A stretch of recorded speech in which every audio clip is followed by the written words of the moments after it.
고정돈 전 새누리당 의원이 추모객들의 눈물과 애도 속에 세상을 영영 떠났다.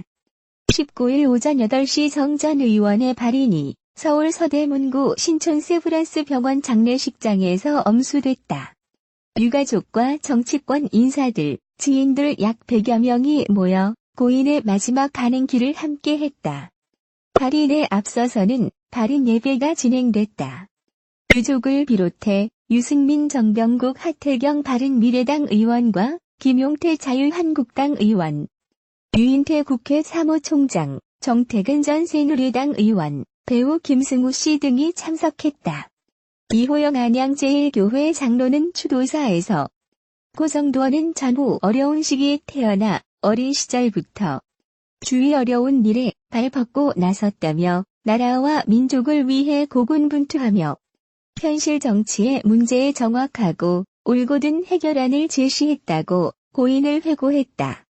추도사가 진행되는 동안 추모객들은 눈을 감거나 애써 눈물을 참으며 생전 고인의 모습을 기억했다.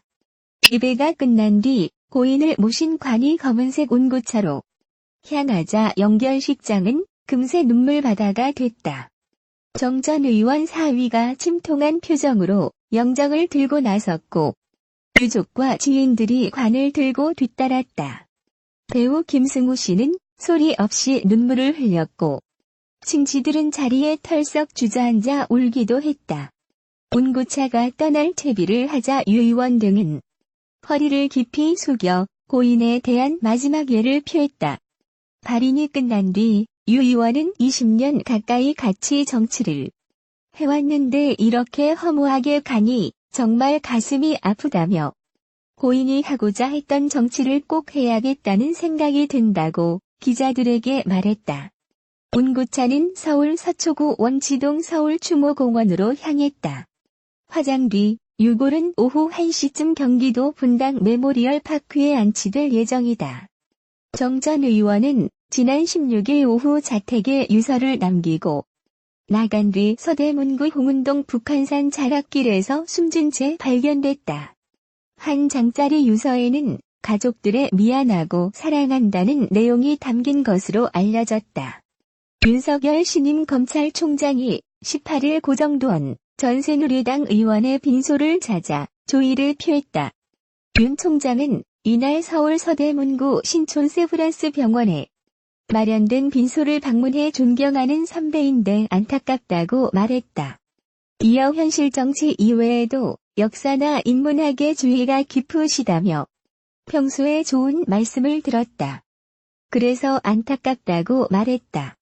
이날 윤 총장의 빈소 방문은 개인적인 일정으로 알려졌다.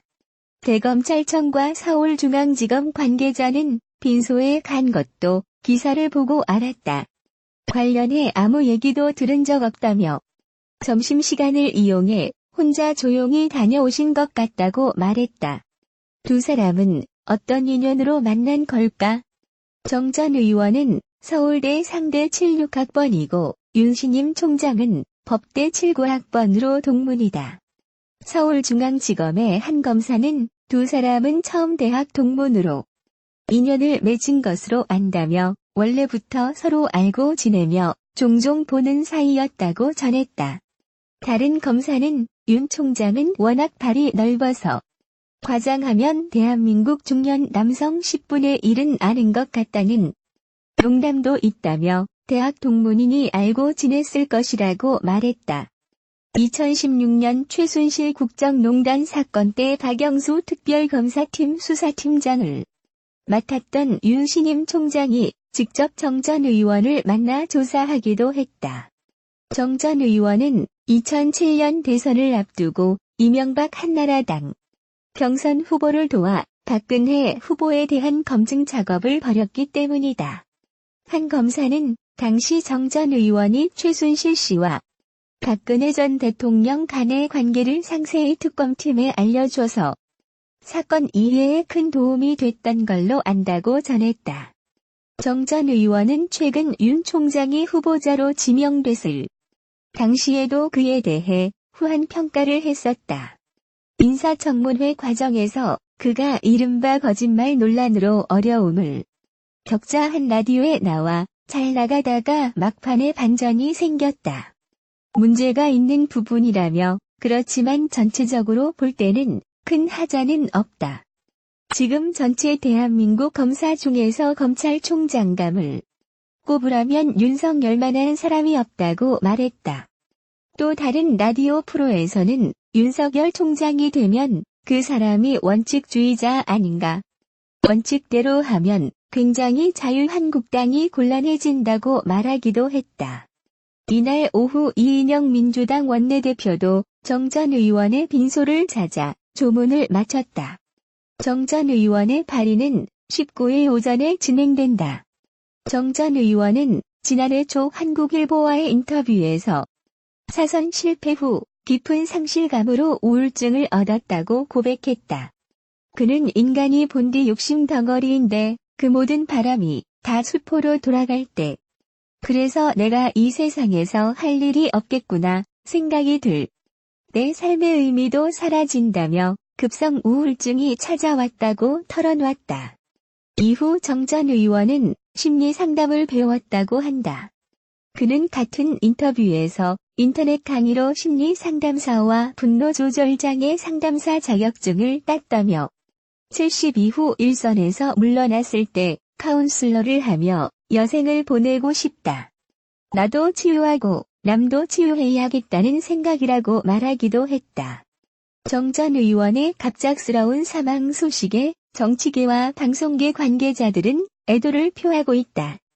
정두원 전 국회의원이 자살했다는 소식을 접하고 큰 충격을 느꼈다.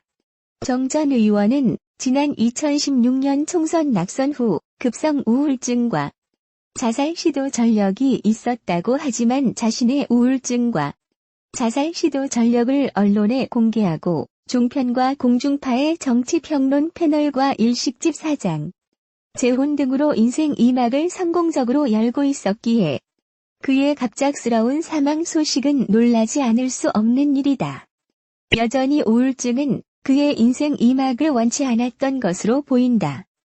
우울증 환자들은 수면장애, 자살사고, 자살 시도와 연결된다. 국민건강보험공단 자료를 보면 우울증 진료 인원은 매년 늘어나고 있다. 그 결과 우리나라는 OECD 국가 중 자살률 1위를 기록하고 있다. 다시 말해 우울증을 앓고 있으면서 호전된 상태로 인생 2막을 시도하는 수많은 정두원이 있다는 지표다.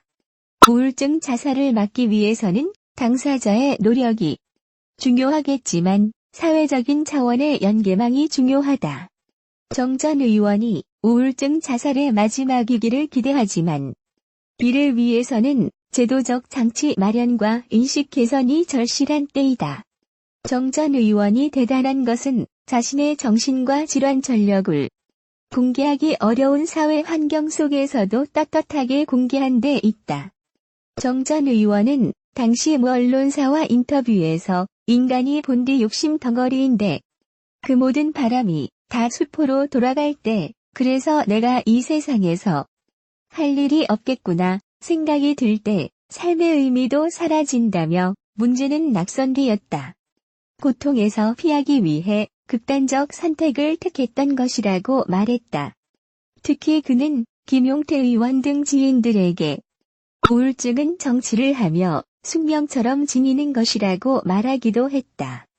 우울증을 앓고 있다는 사실을 공개하는 것은 정치적으로 치명타에 가까운 일인지라 20년 이상 정치인으로서의 삶을 걸어온 그의 고백은 정신과 질환과 관련된 인식 개선에 큰 기여라 하지 않을 수 없다.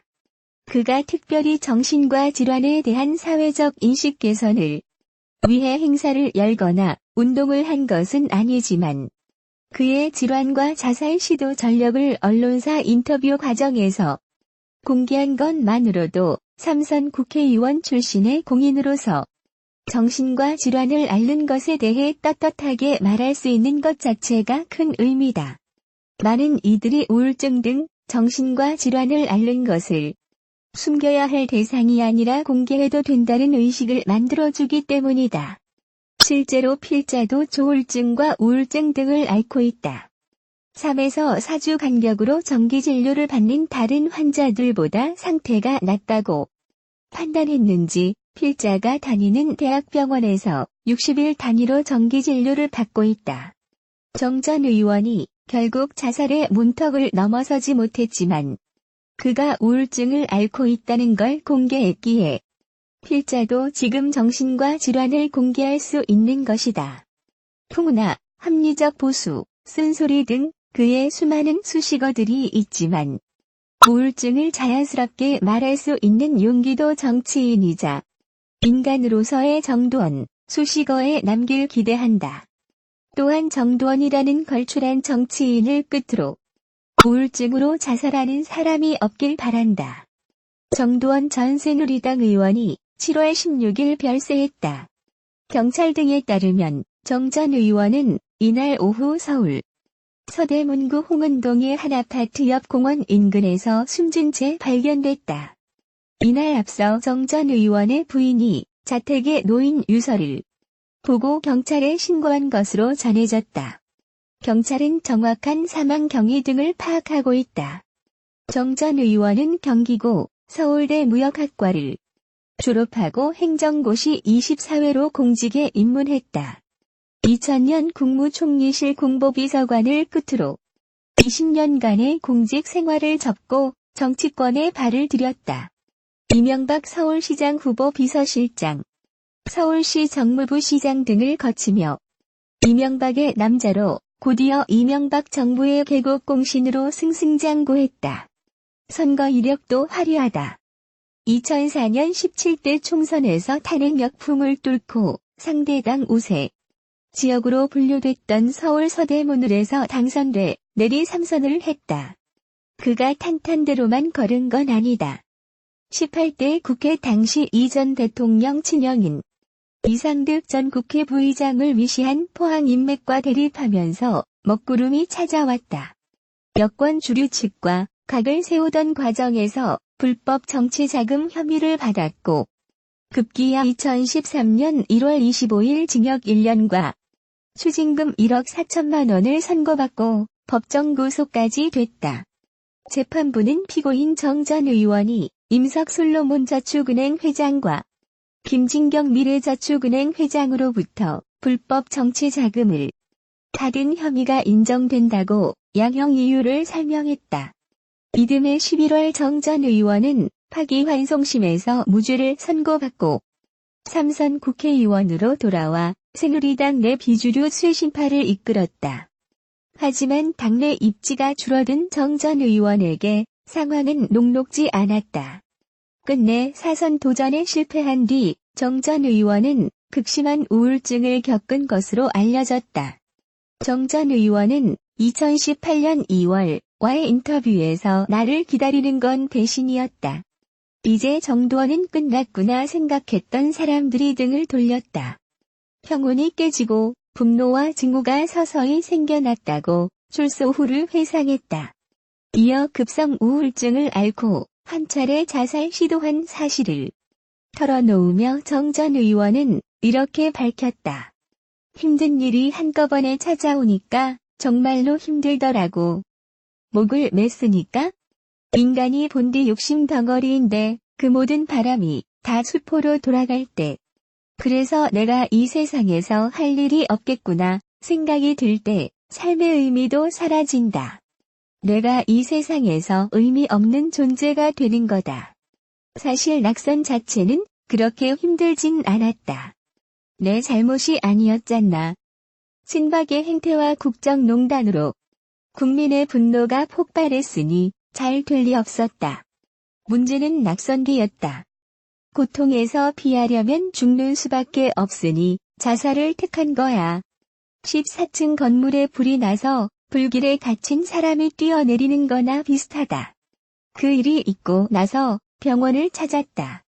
그냥 있으면 또다시 스스로 해칠 것 같아서. 숱한 파고를 견뎌낸 정 전 의원은 최근 활발히 방송 활동을 하고 일식집을 운영하는 등 인생 2막을 열어가는 중이었다. 시사저널과도 인연이 깊었다. 시사저널 유튜브 채널인 시사저널 TV에서 간판 프로그램인 시사끝장에 출연하며 많은 사랑을 받았다. 그가 사망 직전까지도 방송, 사석 등에서 밝고 활기찬 모습을 보였기에 갑작스런 붐이 더욱 황망하게 느껴진다는 반응이 많다. 정 전 의원의 한 측근은 어젯밤에도 함께 술을 마시며 여러 얘기를 나눴다. 이상한 낌새를 느낄 수 없었다고 말했다. 다른 측근은 몇 시간씩 등산을 하는 등 나름대로 극복하기 위해 노력하고 있었는데 참 안타깝다고 했다.